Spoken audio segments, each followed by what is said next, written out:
In this video, I want to go over 6 tips for skinny guys on how to gain weight and bulk up fast. But why should you take advice from me? I've always been a skinny guy trying to bulk up, but I did so many mistakes and decisions which I regret. That's why I feel that I have decent advice, and no disrespect to anyone, but a lot of big guys that give this sort of advice on the internet have insane genetics and they've never gone through the problem. What I want to do, share exactly what works best for me from someone who is in the same position as you are right now. All right, let's do this. So tip number 1, the workout program is very important. The workout program plays an important role in this puzzle.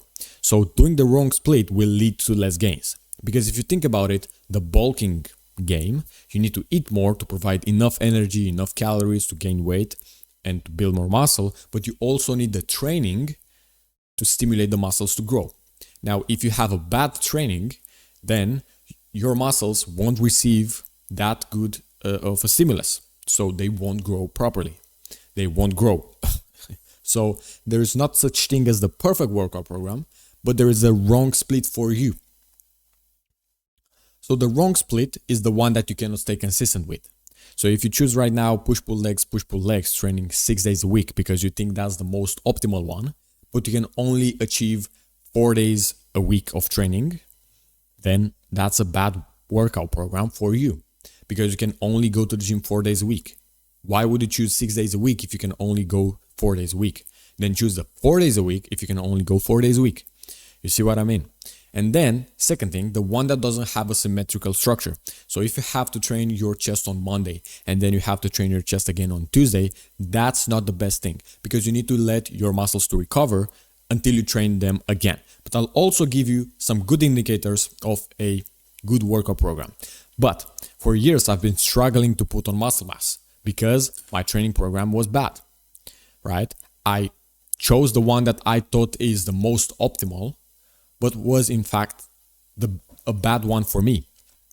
And now I won't go over the exact workout program because I've experimented with a lot of training programs and a few ones have actually worked for me, but I want to keep this video short. And if you are interested in the entire training program that finally got me jacked and went from this to this, then you can access it through the link below. Click the link if you are ready.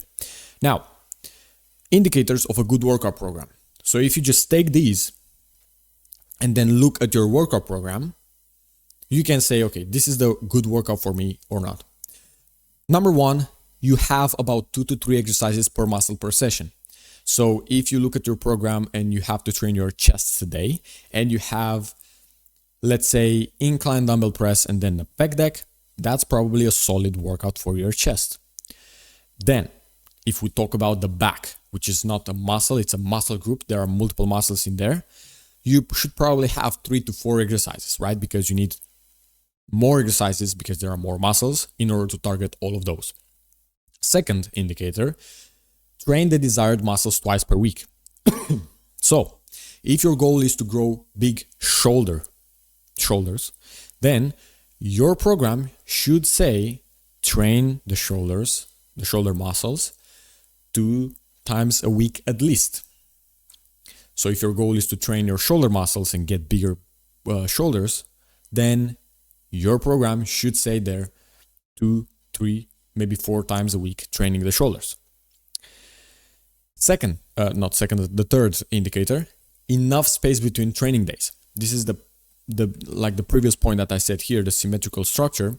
So a better way to do it is you should have, for example, chest Monday and then chest Thursday, because you have enough days to recover and then you train the muscle again.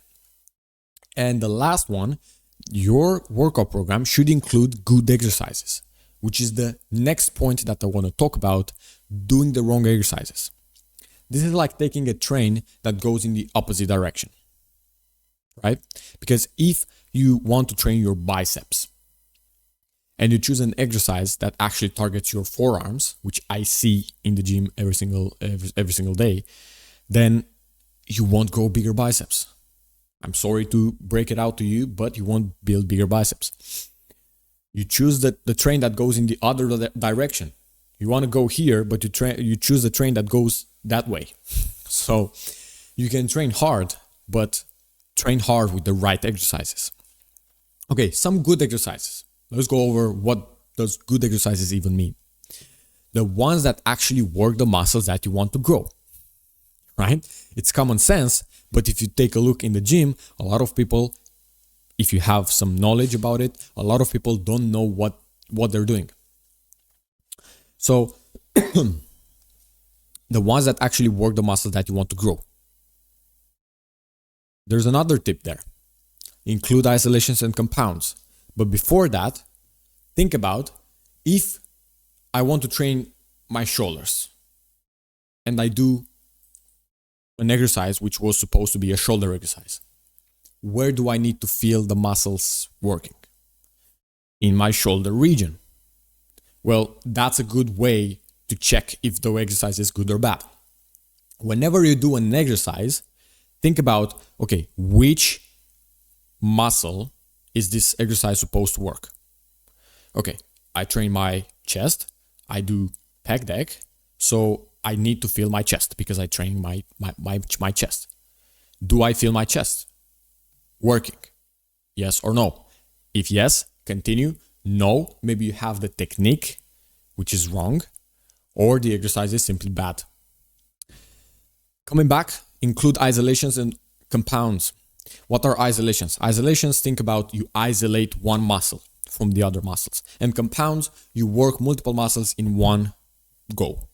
So examples of isolations, think of bicep curls, you work only the biceps. The triceps extensions, you work only the triceps. And for compounds, think of squats, shoulder press, chest press, pull-ups, things like that.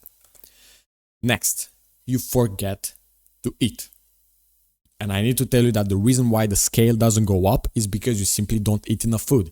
I don't care if you feel full. I don't care if you feel that you eat a lot. I don't care about those things. If the scale doesn't go up, the simple reason is because you don't eat enough. How I solved this? I set 4 reminders. I have 4 reminders every single day with 5 hours in between for the rest of the life. So for example, why 4? Because you could say, okay, I want to eat 3 times a day. Well, I set 4 because to optimize muscle growth, you need to eat about 4 to 5 times a day. You can think of like this. Whenever you eat, especially protein, the process of turning protein into muscle and building muscle goes up whenever you eat. And then to keep this elevated, you need to eat about 4 to 5 times a day to keep this elevated. Because if you eat once and then you stop eating, it's going to go up, but then you're going to start to go down. That's the idea behind it. So set reminders, it's actually useful. Next tip, eat foods that you really, really like. Think about it, it's common sense. If you have to force yourself to eat, you won't stay consistent. And consistency is the number one indicator of you succeeding or not. Because it's useless if you can stay consistent for 1 month, but then 4 months you're out, right? Food choice is important too. You want to eat more high-calorie foods and less low-calorie foods. And I'm going to give you an example. You could eat pasta with chicken for about 1,000 calories, or you could eat a chicken salad for about 500 calories. Which one is going to keep you full?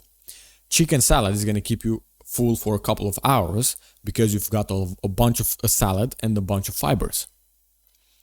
Whereas pasta with chicken is going to keep you full for about, let's say, 1 to at max 3 hours, because you have carbohydrates and protein, right?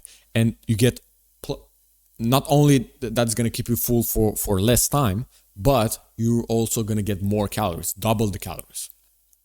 All right. So eat foods that give you a lot of calories. Even if they keep you full, at least get a bunch of calories with that meal.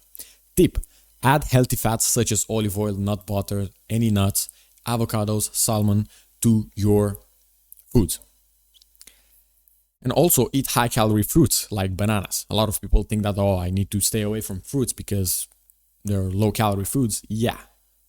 Most of the fruits are low calorie, but high calorie fruits like bananas, 1 banana is about 100 calories. Imagine if you eat 1 banana in the morning, 1 banana at lunch and 1 in the evening, 300 calories like free. You don't even notice them. High calorie drinks. I'm not talking about drinking regular soda and all that stuff with a bunch of sugar. We don't want to do that, but high calorie drinks that you can make yourself at home and drinking in the evening, that's a better idea. I leave a recipe in the description, but you can think about it like this. If you have to eat 1,000 calories and you have the other option of drinking 1,000 calories, it's probably much easier to drink those 1,000 calories than to eat those 1,000 calories, especially if you make the drink sweet and all that stuff, right? So I'll leave a recipe in the description if you want to check it out. But some things that you can add right now. You add some milk in a blender, you add peanut butter, you add bananas, you add protein powder if you have, you add honey, and you add dark chocolate. You can also add whatever things you want. You can add ice cream if you want. I'm not doing that, but you could do, right? You can add Greek yogurt for more protein and a lot of stuff. But I stick with the basic, like the recipe that I told you, but I'll also leave the grams and all that stuff in the description. Recovery part is part of the plan. You think you only need to train and eat, but in reality, muscles grow when you recover. Because people think that, okay, the muscles grow when you are training. They get physically bigger when you train because they are pumped with blood and water and all that stuff. But the muscles actually grow when you recover. So tips here, allow for recovery before you train the muscles again. Same point, if you have to train your muscles next day, it's probably not the best idea. And sleep at least 7 hours. If I was trying to build a lot of muscle and to bulk up, I would sleep at least 7 hours. I would sleep as much as I can, right? As much as my schedule would allow me. I hope this video helped. And if you're a serious guy like me and you want my 40 workout routines, over 40 workout routines that I've experimented with and I gave the guys in the program, and you want all the meal plans, plus my personalized guidance to achieve your dream physique as fast as possible, then click the top link in the description. That's my program and a bunch of stuff, all my knowledge, all the courses, everything you get in there.